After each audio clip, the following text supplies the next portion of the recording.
La TVT au cœur de l'information.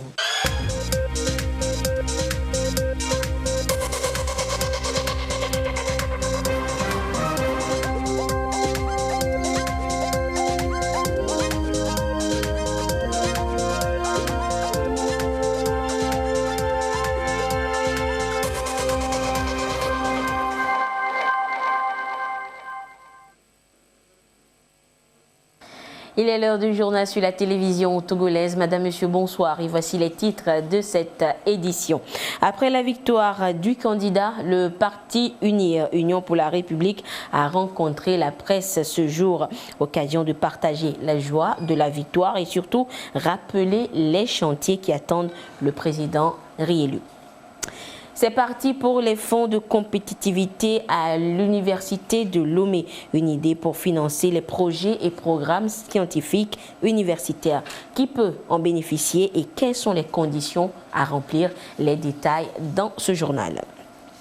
Et puis le 8 mars, c'est dimanche prochain, mais c'est demain qu'on célèbre la journée de la femme au Togo. Une occasion pour lancer une fois encore un appel à plus d'autonomisation de la femme et de la jeune fille togolaise. Voilà donc pour les titres. Le chef de l'État, Faure Essozimna Nyazingbe, a accordé une audience ce matin au vice-président de la Banque ouest-africaine de développement, BOAD. Bassari Touré est en fin de mission dans notre pays. Il est donc allé exprimer toute sa gratitude au président de la République, au gouvernement et à tout le peuple togolais pour l'hospitalité légendaire qui lui a été accordée durant tout son séjour dans l'exercice de sa fonction depuis 11 ans. Ces propos sont recueillis au micro de Gérard Lagoudou. Mon mandat de vice-président de la Banque ouest-africaine de développement arrive à terme. Après 11 années passées au Togo, et j'étais donc venu remercier le président pour tout le support multiforme qu'il a donné à la BOAD, au président de la BOAD et à moi-même. Et je suis aussi venu lui parler de l'institution forte qu'est la BOAD, une institution avec une réputation internationale avérée maintenant, et une institution qui a eu des accréditations auprès de tous les fonds en matière d'investissement, et aussi les nouveaux chantiers de la BOAD concernant notamment la finance climat, l'habitat social, la digitalisation, etc. Et j'étais venu aussi dire au président que la BOAD est une institution qui est même, par certains côtés, plus performante que les institutions sœurs à cause de la taille de l'institution et à cause de la proximité des pays. Et j'ai particulièrement attiré l'attention du président sur le dossier de Askai qui est une compagnie aérienne et qui pourrait être un atout énorme dans le futur pour le Togo. J'ai un souvenir extraordinaire du Togo. J'ai vu toutes les grandes réalisations effectuées au cours des 10 dernières années. J'ai eu une interaction vraiment énorme avec les Togolais. Donc le Togo pour nous, ça a été vraiment un point fort. Je vous le disais également en titre, grand vainqueur de la présidentielle du 22 février dernier, le parti Union pour la République UNIR était face à la presse cet après-midi à son siège. Les cadres du parti ont exprimé à travers une déclaration liminaire leur satisfaction et ont remercié le peuple togolais pour avoir porté son choix sur le candidat Faure Essozimna Nyazingbe. Le secrétaire général du parti a précisé que le président élu restera le dirigeant de la nation tout entière. Le compte rendu de ce point de presse avec Edem Susuko. «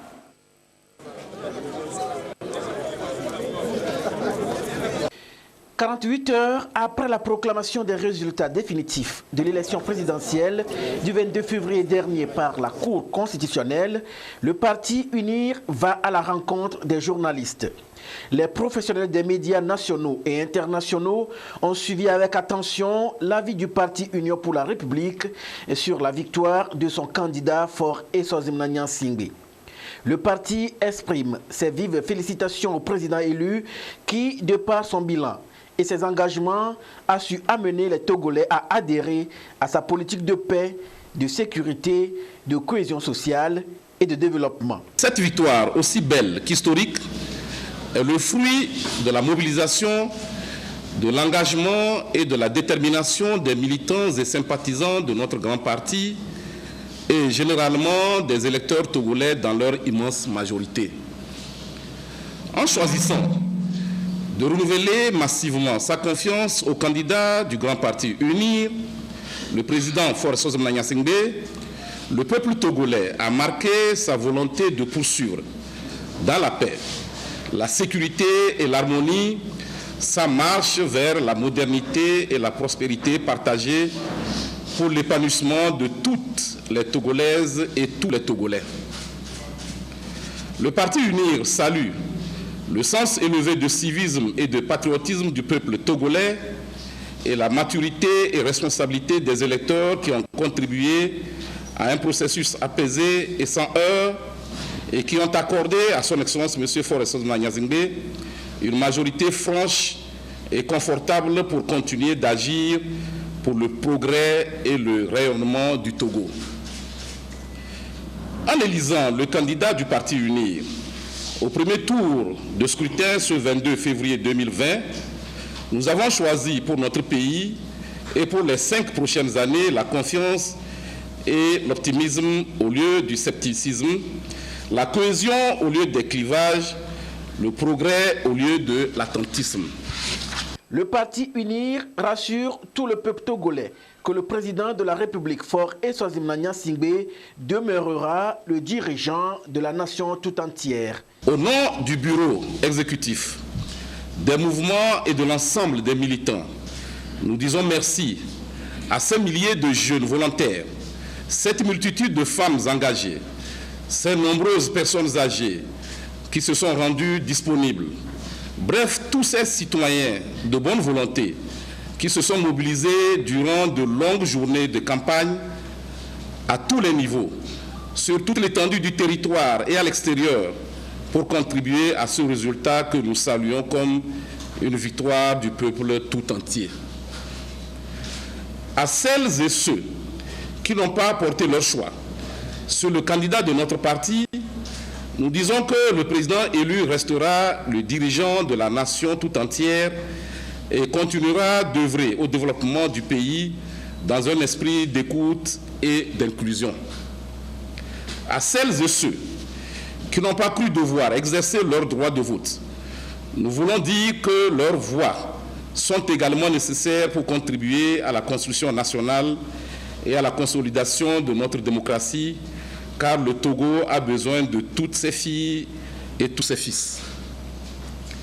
Puissions-nous, chaque jour un peu plus, parvenir à transcender les considérations partisanes et personnelles pour nous unir au service de la nation.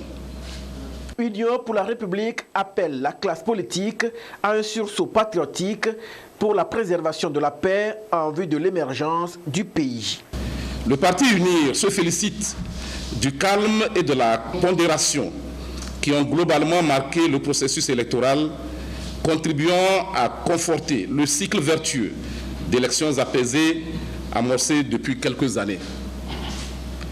Il réitère son attachement à la paix et à la stabilité qui prévalent dans notre pays, car sans elle, toute vision, stratégie ou action de développement serait chose vaine. Elle constitue notre bien le plus précieux, comme l'a abondamment souligné le président Faure Sozomna Singbe tout au long de la campagne. Dans ce contexte, il sied d'exprimer une ferme désapprobation vis-à-vis de certaines prises de position provenant de personnes et d'institutions tierces au lendemain de la proclamation des résultats provisoires du scrutin et alors que les citoyens étaient dans l'attente de la proclamation définitive conformément au code électoral togolais. De telles déclarations prématurées et partisanes étaient au demeurant dénuées de mesures et de responsabilités en ce qu'elles ont pu concourir à encourager des velléités de revendications infondées et à alimenter des tensions et contestations injustifiées au mépris des textes en vigueur en République togolaise et en violation des règles en la matière. Malheureusement, les Togolais ont manifesté leur désapprobation et désaveu face à ces agissements incompréhensibles. Le Grand Parti UNIR tient, à cet égard, à réitérer un hommage appuyé au peuple togolais pour son sens de civisme et de discernement. Pour le prochain mandat, il exhorte l'ensemble de la classe politique à prendre la juste mesure de l'intérêt, des aspirations et des ambitions de notre pays en s'inscrivant dans une optique de cohésion et d'unité nationale pour apporter, chacun en ce qui le concerne, sa pierre à l'édification d'un Togo moderne, prospère et stable. Les défis à relever pour consolider et amplifier les progrès du pays afin d'en assurer les bénéfices à toutes les couches de la population togolaise sont importants. Ils requièrent de chacun d'entre nous un dépassement de soi afin de pouvoir se retrouver autour de l'essentiel et se concentrer sur la poursuite des efforts entrepris depuis plusieurs années sous la conduite de son Excellence M. Faure Sozana Gnassingbé pour affermir la démocratie, promouvoir la croissance économique et favoriser l'inclusion sociale dans notre pays. Comme l'a si bien dit le président de la République, son Excellence M. Faure Sozana Gnassingbé, je cite, « Aucun peuple n'est définitivement otage de son passé. » Fin de citation. Les Togolais l'ont éloquemment démontré en accordant à 70,78% leur suffrage à son Excellence M. Faure Sozana Gnassingbé. Les décisions de la Cour constitutionnelle n'étant susceptibles d'aucun recours, le parti UNIR affirme que le processus électoral est clos et que l'heure est au travail.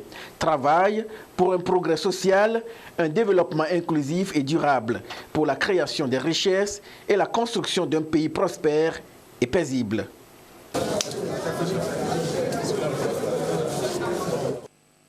L'Université de Lomé a adopté en 2019 son document d'orientation politique et d'options stratégiques en matière de recherche scientifique et d'innovation technologique. Plusieurs axes ont été retenus à cet effet pour mobiliser les ressources et soutenir ainsi et financer les activités de recherche.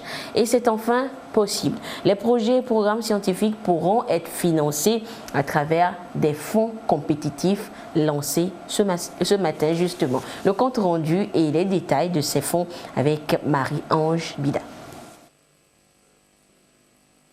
L'Université de Lomé innove des fonds compétitifs pour insuffler une bouffée d'air frais à la recherche scientifique.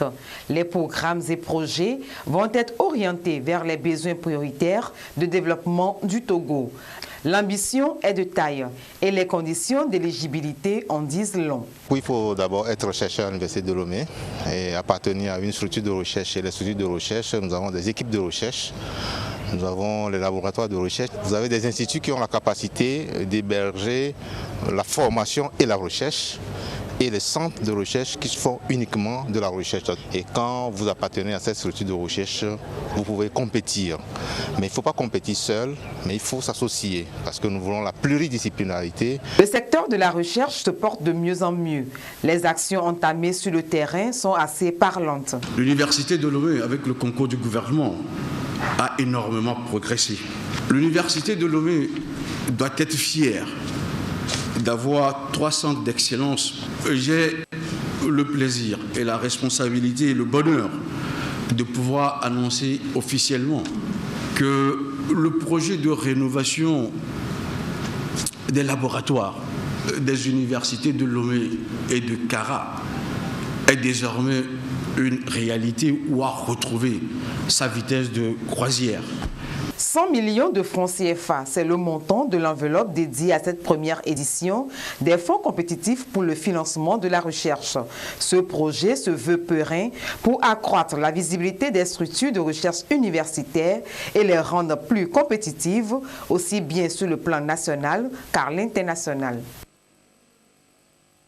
Comment améliorer la participation du Togo aux négociations commerciales sous-régionales, régionales et internationales? Les membres du Comité national de négociation se forment justement à Kpalimé ce jeudi sur les principes et accords de l'OMC pour relever ce défi. Une fois aguerris, ils vont aider notre pays à participer activement aux négociations en cours au niveau de l'Organisation mondiale du commerce. Voyons cela avec Dubien Akoué et Luc Assi.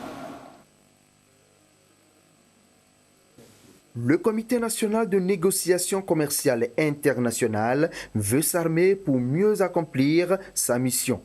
Il s'approprie les principes qui régissent les accords de l'Organisation mondiale du commerce, OMC.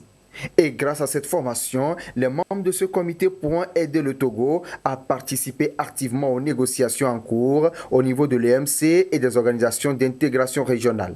Ce, en vue de booster davantage la croissance économique et faire du commerce un véritable instrument de réduction de la pauvreté. Lorsque la politique commerciale du Togo est conforme aux accords de l'OMC, ceci voudra signifier que cette politique va bien supporter l'économie qui est arrimée au principe de l'OMC, va aussi se porter bien. Donc il n'y aura pas de sanctions, pas de diversion. Donc les membres, chacun en ce qui concerne au niveau de son service, veillera à ce que les tests qui seront pris et qui auront une incidence sur le commerce soient conformes aussi aux principes de l'OMC. Améliorer la participation du Togo aux négociations commerciales sous-régionales, régionales et internationales. C'est l'objectif poursuivi par le ministère du Commerce, de l'Industrie, du Développement du secteur privé et de la promotion de la consommation locale à travers cette session. Un objectif qui rime avec les 3 axes du Plan national de développement 18-22. Et pour permettre aux élus locaux de cerner les enjeux et défis liés à la question foncière, une formation a été initiée à leur intention en vue de les amener à se rapproprier le Code foncier et domanial, document juridique voté par l'Assemblée nationale en juin 2018. Le compte rendu de la formation avec Silver Abdou. Le code foncier et domanial, un document juridique pour venir à bout des problèmes fonciers au Togo. Ce document, chacun veut se l'approprier pour jouer efficacement sa partition sur le terrain pour une gouvernance foncière plus efficace et durable. D'où cette rencontre des élus locaux issus des 6 communes des régions de la Kara et de la Maritime Est. Une rencontre pour un partage d'expériences en vue de décortiquer les enjeux et défis destinés à renforcer leur acquis pour mieux appuyer les communes à développer des stratégies de communication plus efficaces sur la question foncière. L'expérience du Bénin est ici partagée avec les différents acteurs. On va déjà voir, échanger sur quels sont les nouveaux rôles de la commune en matière de gestion foncière, parce qu'avec le code foncier domanial, il y a beaucoup de changements qui interviennent dans les rôles des acteurs locaux, des autorités communales. Donc nous allons discuter avec les autorités communales sur ce que la loi dit et comment est-ce que ces autorités peuvent vraiment prendre leur rôle. Et nous allons aussi échanger sur les outils de communication foncière au niveau communal, donc partager comment est-ce que les communes peuvent amorcer et mettre en œuvre une stratégie de communication axée sur le foncier, le domaine au niveau de chaque entité communale. L'initiative consiste à rendre la loi accessible à tous les acteurs, un engagement de la Fondation Konrad Adenauer dans le contexte de son projet Un seul monde sans fin, droit foncier de la femme en Afrique de l'Ouest. Un engagement pour permettre aux communes de disposer elles aussi des outils pour mieux intervenir en cas de conflit pour une gouvernance foncière responsable au Togo. Nous voulons améliorer la communication au niveau des administrations communales sur la question foncière, afin que les administrés, les citoyens comprennent qu'ils ont désormais des interlocuteurs au niveau local qui puissent répondre sur la problématique foncière. Nous avons fait venir des experts du Bénin pour partager avec nous les expériences du Bénin, eux qui sont un peu plus en avance sur la décentralisation et comment ils gèrent le foncier dans les administrations communales, pour partager avec les maires cette expérience-là et faire en sorte que ici également les acteurs locaux ou bien les élus locaux puissent arriver à une gouvernance foncière responsable et inclusive afin que le foncier soit un moteur de développement des communes. Il s'agit là d'amener les autorités communales à saisir les opportunités que leur accorde le nouveau code foncier et domanial et mieux connaître leur rôle dans la question foncière. Ceci dans la dynamique de bien accompagner le processus de décentralisation amorcé par le gouvernement togolais. Pour la 43e fois consécutive, la Journée internationale des droits de la femme sera célébrée dans le monde entier ce 8 mars. Au Togo, cette journée sera célébrée en différé demain, vendredi 6 mars 2020.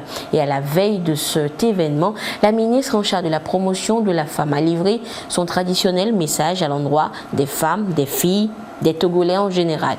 Dans son message, elle revient dans les grandes lignes sur les avancées faites par le Togo en termes d'accessibilité de ses droits à la femme. Voyons cela avec Marie-Ange Bida.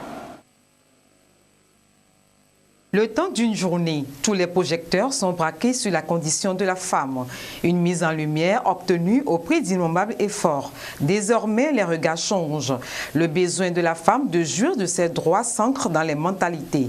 Le thème mondial de cette année, « Je suis de la génération égalité. Levez-vous pour le droit des femmes » ne saurait être plus explicite. Ce thème coïncide surtout avec la nouvelle campagne plurigénérationnelle d'ONU Femmes, Génération Égalité, qui marque le 25e anniversaire de la déclaration et du programme d'action de Beijing adopté en 1995. S'inscrivant dans ce contexte international, le Togo, de son côté, a retenu le thème « Femmes togolaises » à l'aune de Beijing plus 25, bilan et perspective. Ce thème national, comme vous pouvez le constater, intègre l'un des principes directeurs du PND, l'équité, le genre et l'inclusion, pour parvenir à l'égalité des sexes et autonomiser toutes les femmes et les filles. L'épanouissement et le bien-être social de la femme est une affaire de tous. Au Togo, le gouvernement saisit la balle au bond et pose des actes concrets. L'amélioration du cadre juridique et institutionnel, avec plusieurs lois qui promeuvent la protection des droits des femmes, de même que la révision du Code des personnes et de la famille qui corrige le déséquilibre entre les droits des femmes et des hommes en matière de mariage. Le renforcement de l'autonomisation économique des femmes à divers niveaux, l'éducation de la jeune fille et l'encouragement des femmes à postuler aux postes décisionnels. Tout ceci a été rendu possible par la volonté politique et le leadership pragmatique du chef de l'État, son Excellence M. Faure Sozimla Simbe, à qui nous rendons un hommage bien mérité. La Journée internationale de la femme sera célébrée par anticipation ce 6 mars au Togo. Toute une série d'activités à l'ordre du jour pour marquer cette journée d'une pierre blanche.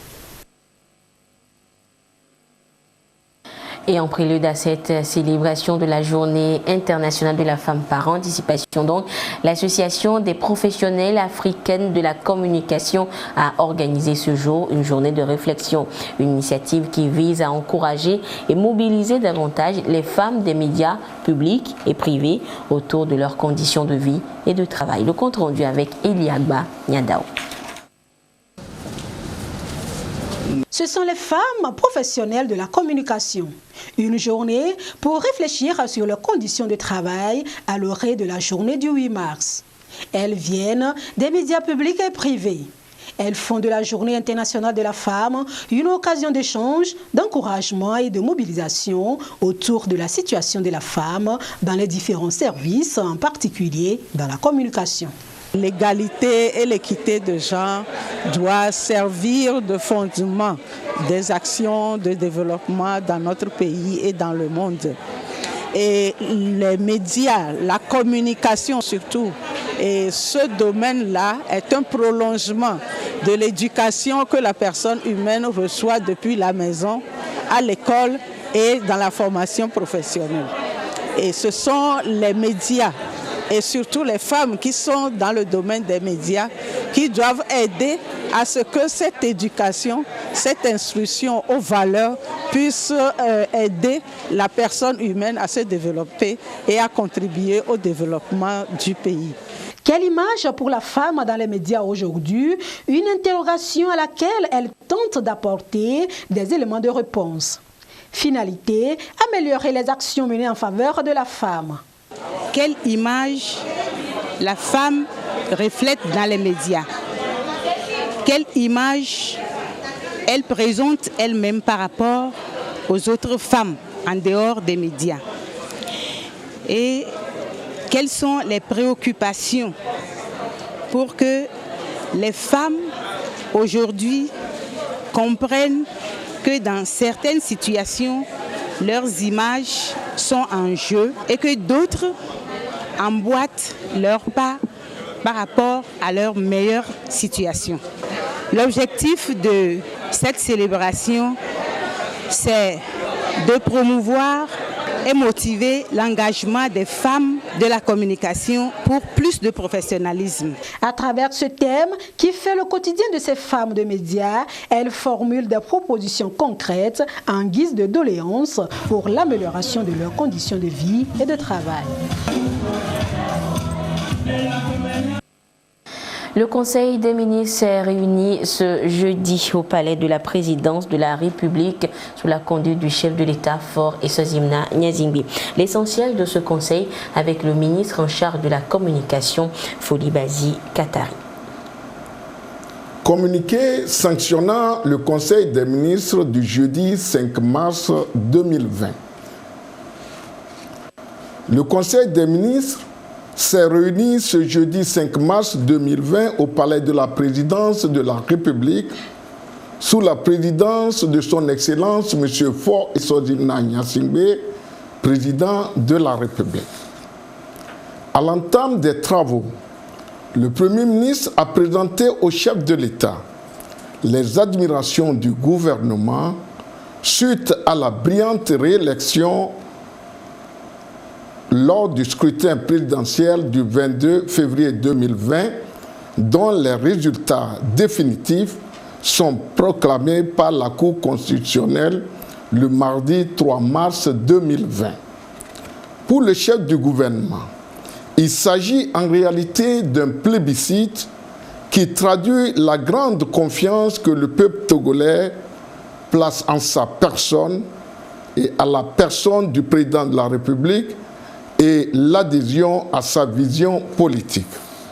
Le vote qui s'est déroulé dans la paix, la sécurité, la transparence et l'équité est salué par tous les observateurs nationaux comme internationaux. Il est indéniable que les bons résultats enregistrés par le président de la République prouvent que le Togo est sur une bonne trajectoire et doit maintenir le cap vers son émergence. Le Premier ministre a relevé qu'outre les nombreuses réformes courageuses initiées, le président de la République a fait organiser en l'espace de 14 mois 3 grands types d'élections, à savoir les élections législatives en décembre 2018, les élections municipales en juin 2019 et l'élection présidentielle du 22 février 2020, marquant ainsi sa détermination de doter notre pays d'institutions fortes. Enfin, le Premier ministre a réaffirmé qu'avec le président de la République, son Excellence M. Faure Eswazimna Nyazingbe, le Togo ira loin. Dans sa réponse, le président de la République a remercié et félicité tout le peuple togolais pour la réussite du processus électoral. Il a tenu à féliciter particulièrement les vaillantes populations qui ont porté leur choix sur sa personne pour lui donner cette victoire remarquable. Il est conscient que malgré les résultats significatifs obtenus, les exigences et attentes sont grandes, mais il sait compter sur le travail de tous pour relever les défis. Le président de la République a également rassuré qu'il tiendra compte de la minorité qui s'est exprimée et l'a convié à œuvrer au maintien de la paix et la préservation de l'unité et de la cohésion nationale. Enfin, le chef de l'État a exhorté les membres du gouvernement à travailler en synergie en vue de trouver des solutions judicieuses aux problèmes de plus en plus complexes auxquels l'État doit faire face. Il leur demande d'être proactifs et de se mettre au travail avec toute l'ardeur qui sied. Au cours des travaux, le Conseil a examiné 2 projets de loi, un projet de décret, écouté 3 communications et abordé des divers.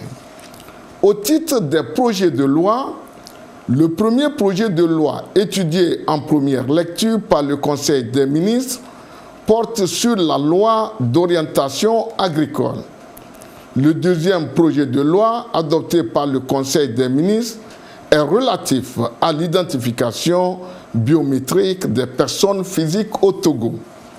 Le processus de dématérialisation des services publics engagé depuis quelques années par le gouvernement afin de faciliter la fourniture ciblée des services publics et sociaux et de renforcer l'inclusion des populations conformément à l'axe 3 du plan national de développement a rendu indispensable l'identification biométrique des personnes physiques.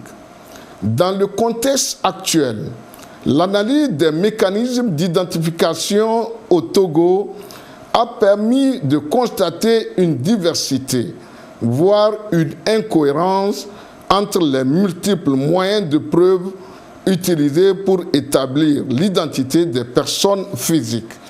Ainsi, les mécanismes d'identification en cours, tant sur le plan social que sécuritaire ou même en matière de lutte contre le blanchiment des capitaux, restent perfectibles. D'où la nécessité d'implémenter un système d'identification et d'authentification sûr et fiable des personnes physiques au Togo. Il s'agit de l'identification biométrique. En effet, l'identification biométrique consiste à attribuer à toute personne physique de nationalité togolaise ou résidant au Togo un numéro d'identification unique NIU sur la base de ses données démographiques et biométriques. Ces données ainsi que les NIU permettront de générer une base de données centrale sécurisée qui servira de référence pour la vérification de l'identité des bénéficiaires des services publics, privés ou sociaux. Elle est une étape fondamentale pour l'élaboration de projets nationaux structurants et facilitera notamment la mise en place d'un registre social unique et la couverture maladie universelle.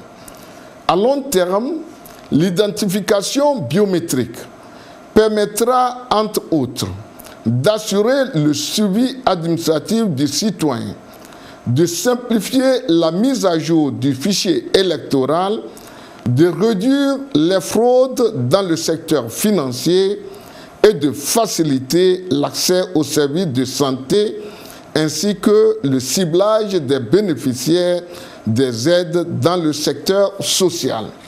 Le présent projet de loi a donc pour objet d'établir un système d'identification et d'authentification des personnes physiques et une méthodologie sûre et fiable permettant d'obtenir, de mettre à jour et de conserver les données sur l'identité des personnes physiques inscrites. Au titre des décrets, l'unique décret adopté par le Conseil des ministres fixe le régime financier des collectivités territoriales. Dans le cadre de l'harmonisation des pratiques budgétaires et comptables des collectivités territoriales au sein de l'espace communautaire, le Conseil des ministres de l'UEMOA a adopté le 24 juin 2011 la directive portant régime financier des collectivités territoriales qui devrait être transposée dans l'ordonnancement juridique de tous les États membres au plus tard le 31 décembre 2012. Le présent décret s'inscrit dans cette optique. Il permet de clarifier de manière concise et précise les rôles et responsabilités des acteurs de l'exécution du budget de la collectivité territoriale, tout en indiquant les procédures d'élaboration, d'adoption et d'approbation du budget d'une collectivité territoriale. Ce décret met un accent particulier sur les opérations d'exécution et de fin d'exercice.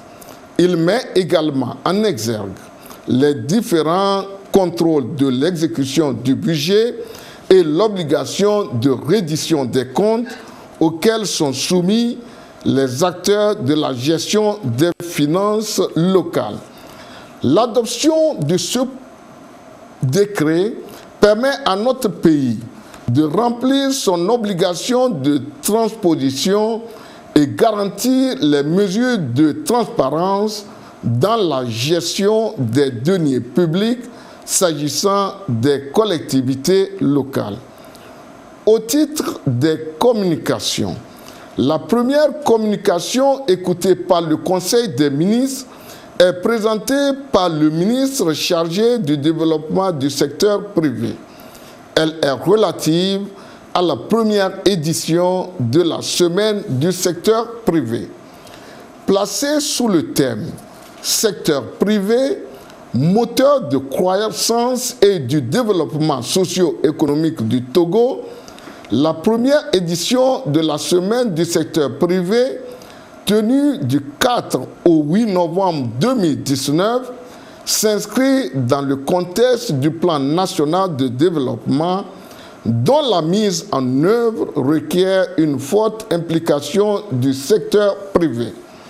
L'événement a eu pour objectif de mettre en lumière le rôle primordial du secteur privé togolais dans la croissance de notre pays, d'échanger sur les défis à relever pour faire du Togo un pays émergent, ainsi que sur les pistes de solutions à privilégier en capitalisant sur les atouts de notre économie. En dehors des discussions de haut niveau tenues en présence de M. le Premier ministre sur les opportunités et défis du secteur privé dans la mise en œuvre du PND, ainsi que la promotion du secteur privé à travers la fiscalité, 10 panels de discussion ont eu lieu et porté notamment sur les stratégies de promotion du secteur privé et de la consommation locale. À l'issue des travaux de cette édition, qui a connu une grande réussite, avec la participation de plus de 3000 opérateurs économiques, des recommandations en lien avec le PND sont faites en vue d'une meilleure promotion du secteur privé, moteur de croissance et du développement socio-économique du Togo. La deuxième communication relative au renforcement en ressources humaines du secteur de la santé a été présentée par le ministre de la Santé et de l'Hygiène publique. L'un des objectifs de la politique nationale de santé est de mettre en place un système de base robuste et résilient. En ce qui concerne le renforcement en ressources humaines, ce renforcement revêt deux aspects. En amont, la construction et l'ouverture d'écoles paramédicales dans chacune des régions économiques, l'ouverture d'une faculté de sciences de la santé à l'université de Kara et l'ouverture d'une douzaine de spécialités postdoctorales ainsi que d'une filière d'entomomatologie à la faculté des sciences de la santé de l'université de Lomé. De cette structure de formation sortent annuellement 1 millier d'agents de santé. En aval, le recrutement d'agents de santé sur la base de critères, en l'occurrence la couverture sanitaire des 3 niveaux de la pyramide du système sanitaire, à savoir central, régional et périphérique, le ratio soignant-non soignant, le profil professionnel des soignants devant respecter l'équilibre entre personnel médical et personnel paramédical et les projections tenant compte des départs à la retraite et de la croissance démographique. Les critères ci-dessus ont servi d'ossature au dernier concours de recrutement à la fonction publique des agents de santé, concours général de 2008 et concours sectoriel de 2008-2009, 2013, 2016 et 2018. Ces concours ont permis de recruter 5 147 agents, marquant ainsi le caractère social de l'actuel mandat présidentiel qui tend vers son terme. À ce jour, 11 438 agents de l'État exercent dans le secteur de la santé. Ainsi, l'on assiste au renforcement du secteur de la santé en ressources humaines sur le double plan qualitatif et quantitatif afin d'atteindre pleinement ce double objectif. Le chef de l'État a autorisé l'organisation le 24 avril 2020 d'un concours de recrutement au profit du secteur de la santé afin d'espérer à moyen terme le retour au respect des ratios, facteur indispensable à la qualité des prestations. La troisième communication, écoutée par le Conseil des ministres, est relative à l'état d'avancement de la réforme de gestion des hôpitaux. Présentée par le ministre de la Santé et de l'Hygiène publique, cette communication a pour objet de rendre compte au Conseil des ministres de l'état d'avancement de la réforme basée sur l'approche contractuelle enclenchée depuis juin 2017. Les premiers résultats de la contractualisation ont déjà fait l'objet d'un séminaire gouvernemental à l'issue duquel le ministre de la Santé a reçu des instructions de prendre des mesures visant à renforcer les acquis et à étendre l'approche aux autres formations sanitaires. Le bilan de cette approche au 31 janvier 2020 et les résultats de la mise en œuvre des instructions issues du séminaire gouvernemental de février 2019 se présentent ainsi qu'il suit. En ce qui concerne le bilan, les résultats validés par les différents acteurs se traduisent entre autres par une confirmation des tendances initiales, notamment l'augmentation des taux de fréquentation, de consultation, du nombre d'actes et des chiffres d'affaires, une meilleure disponibilité des produits pharmaceutiques, une réduction des pratiques non orthodoxes, un meilleur respect des règles régissant l'administration publique. S'agissant de la mise en œuvre des instructions issues du séminaire gouvernemental, 3 points sont à noter. L'extension de la contractualisation à 8 centres, à savoir les CHP à Néhor, de Palimé, de Notien et de Sautebois, les CHR de Tchévier et de Lomé commune, l'hôpital de Baie et le CHU Campus. L'avis à manifestation d'intérêt destiné au recrutement de sociétés contractantes a été publié dans le quotidien Togo Presse le 28 février 2020. La mise en place d'un bonus promotionnel à la productivité au profit des agents dont la mise en œuvre est effective au CHU Cara et sa réplication en cours dans les autres formations. L'évaluation externe de la contractualisation dont la prise en charge financière sera assurée par l'Organisation ouest-africaine de la santé. Au total, la contractualisation a permis aux structures qui en ont bénéficié d'améliorer la gestion de leurs ressources financières et humaines, de réhabiliter et de relever le niveau des plateaux techniques et de créer un environnement propice à une meilleure prise en charge des patients et une qualité de soins prestés. Au titre des divers, le ministre de la Santé et de l'Hygiène publique a fait le point au Conseil des ministres sur les mesures prises par le Togo en vue de faire face à une éventuelle extension de la maladie du coronavirus. Il relève que le pays s'est conformé aux recommandations de l'OMS en la matière et a installé des dispositifs de surveillance dans les aéroports, aux ports et aux divers postes de contrôle des frontières.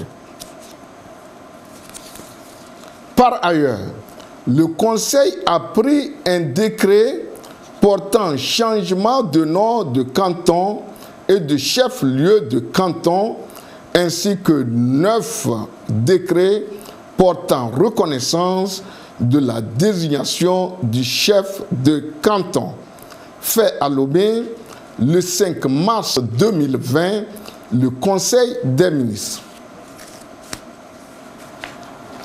Et je vous donne lecture du décret portant reconnaissance de la désignation par voie coutumière du chef canton de Fiata, préfecture des Lacs, Monsieur Anenou Ama Fafaneva Augustin, chef canton de Blainvier, préfecture du Zio, Monsieur Toulassi Komi Doji, chef canton de Kalanga, préfecture de Bassar, Monsieur Nyandi Nachipou, chef canton de Koumonde, préfecture d'Assoli, Monsieur Amadou Rassirou, chef canton de Vekounia, préfecture d'Akebou, Monsieur Anani Koudjo, chef canton de Yala, dans la préfecture d'Akebou, Monsieur Yewu Kokou Agbeko. 250 femmes commerçantes dans le canton de Baie vont bientôt disposer de leurs pièces d'identité, naissance, nationalité et carte d'identité. Et c'est une initiative de l'Association des chefs d'entreprise du Togo en collaboration avec l'Office togolais des recettes OTR. Les détails dans ce reportage signé Sonia Amenikpo. formaliser les activités des femmes commerçantes du Grand Lomé, l'association des femmes chefs d'entreprise du Togo s'y emploie grâce au projet Une femme, une identité. Il s'agit à travers ce projet d'aider les femmes à disposer d'une pièce d'identité, une pièce maîtresse qui pourra les identifier dans leurs activités. La femme au Togo représente 52% de la population. Alors que faut-il faire?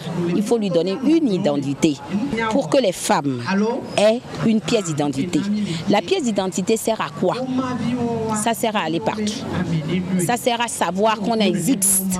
Ça sert à travailler.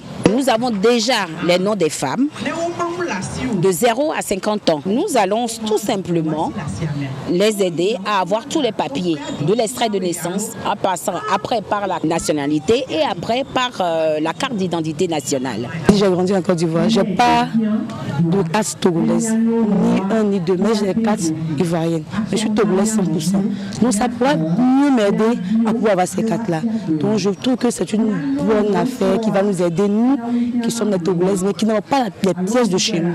L'initiative reçoit l'appui de l'Office togolais des recettes OTR, un engagement qui cadre parfaitement avec les objectifs de l'institution. La plupart des femmes que l'association AFSET a eu à rassembler sont pour la plupart des commerçantes et d'autres des commerçantes en devenir. Ils font de petites activités. L'objectif de l'OTR est d'abord d'encourager cette initiative prise par l'AFSET et de profiter de cette occasion pour sensibiliser ces bonnes dames-là sur l'intérêt de formaliser leur entreprise. L'OTR a trouvé cette initiative très louable qui rentre dans l'axe relatif au plan national de développement. La première phase de ce projet sera pilotée dans le canton de Baie et prendra en compte 250 femmes. Le projet envisage d'améliorer le bien-être des femmes togolaises. Il se propose également de favoriser leur plein épanouissement.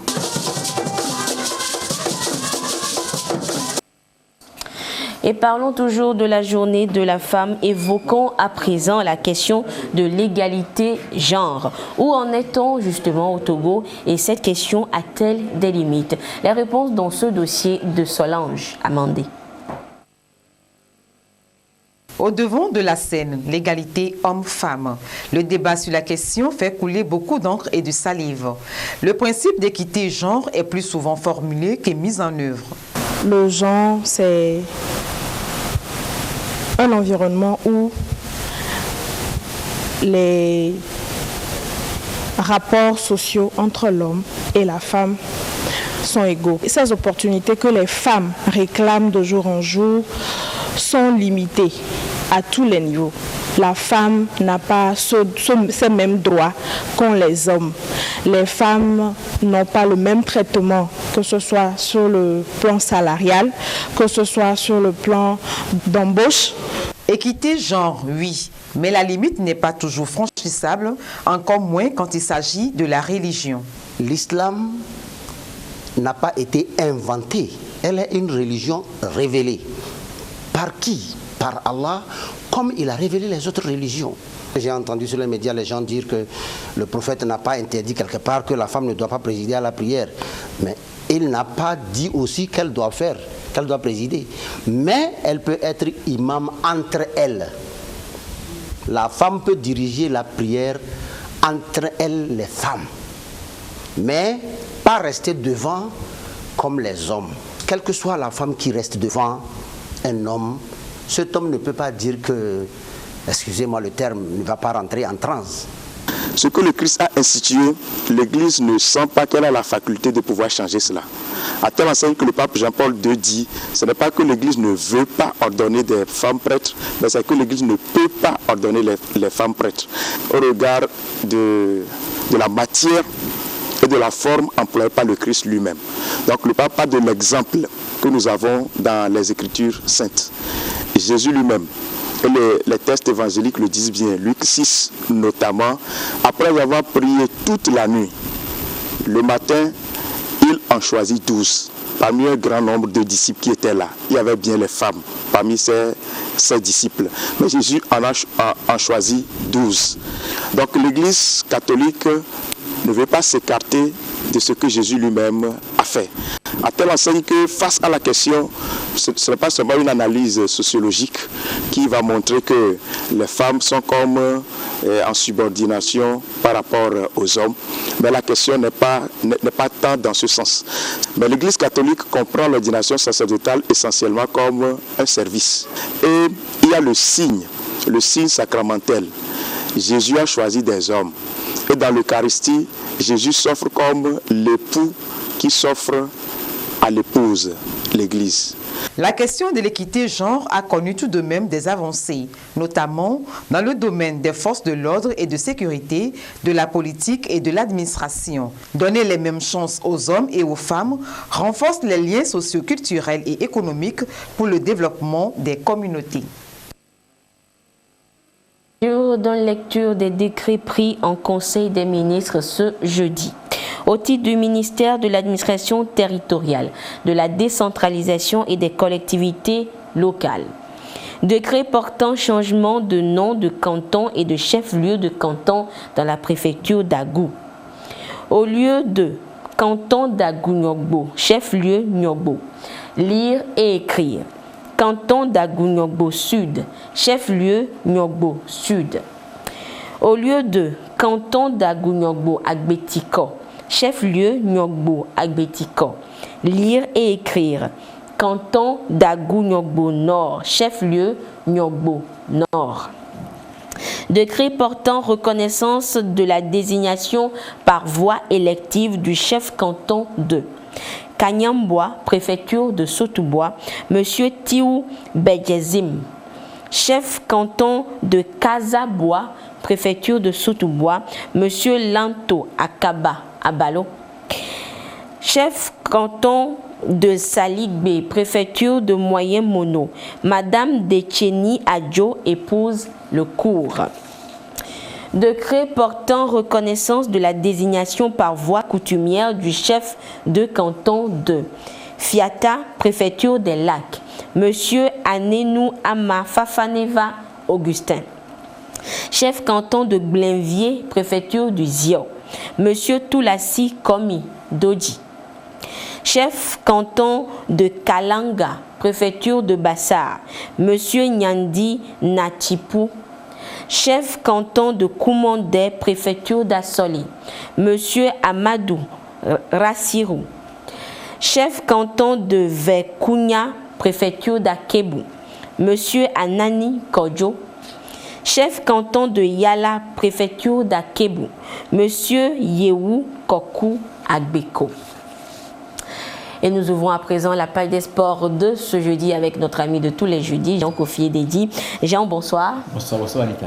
Et parlons football, Jean. Hier, mercredi, c'était la 19e journée du championnat national de première division. Effectivement, Anita, et notons que 7 matchs sur 7 ont eu lieu. Si Kara, le leader, Asco a confirmé sa position par sa victoire 2-1 sur Ifodien au stade municipal de Lomé. Le 3e au classement, Dito FC a abandonné ses armes face à la fureur des eaux du port autonome de Lomé. Score à l'arrivée, 2-0 pour l'AS Togoport. Reportage à Toussaba, commentaire Laurent Oumaron.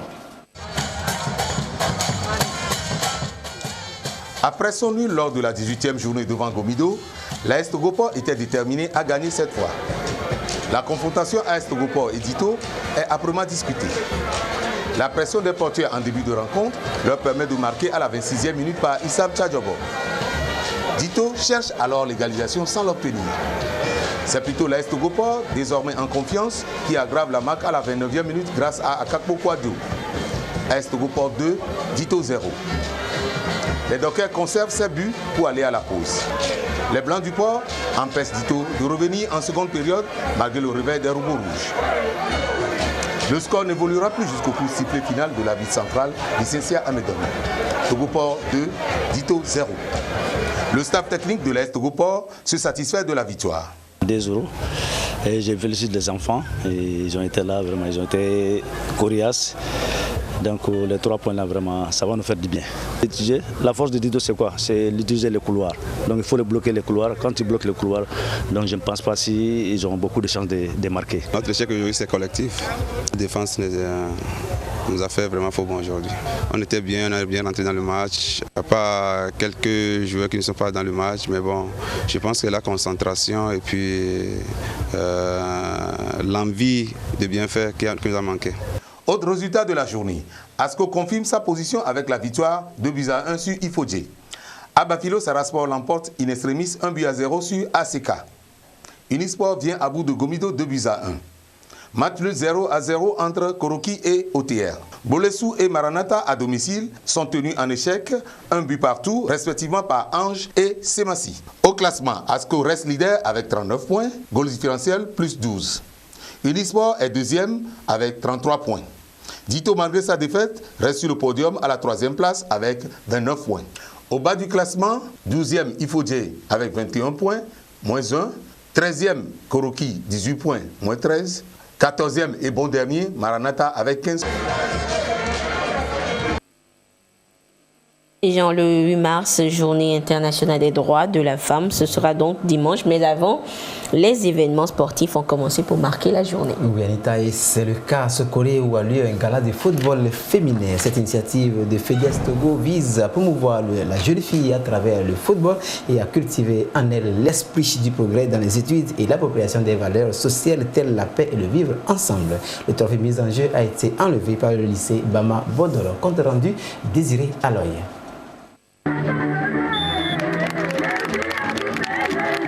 Le football féminin au rendez-vous pour mettre ensemble les jeunes, les frotter afin de permettre un meilleur vivre ensemble. Un tournoi à mettre à l'actif de FEDES, Fédération pour le développement de l'éducation et du sport. Oui, attention. Ok, oui, ils ont écarté le danger, mais pas encore terminé. À l'affiche pour la finale, le lycée moderne de Sokode en rouge-blanc et le lycée Bambodolo en bleu, un duel bien suivi. Les Bleus, dès le départ, mettent une pression et dominent toute la première partie, mais sont fauchés par une sortie des Rouges qui ouvre le score.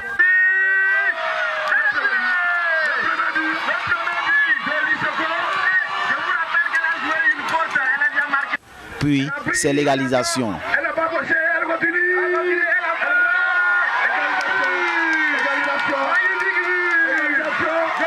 Un but partout à la pause. À la reprise, le même scénario reprend. Les Bleus, très enjambés, dominent encore, sans concrétiser. Le score reste inchangé jusqu'à la fin, un but partout. Les Bleus finissent par remporter la coupe après tir au but, 4-2. La paix, c'est une bonne chose. Donc la paix, nous devons la cultiver et nous aimer les uns et les autres, s'embrasser et de se chérir. Parce que la violence détruit, mais elle n'arrange pas et elle détruit beaucoup de choses qui ne peuvent plus être réstabilisées. 8 équipes venues de Sotoubois, d'Assoli et de Tchaoudjo ont participé au tournoi. Un tournoi de solidarité pour convier tous à maintenir la cohésion sociale, la paix en tout temps et partout.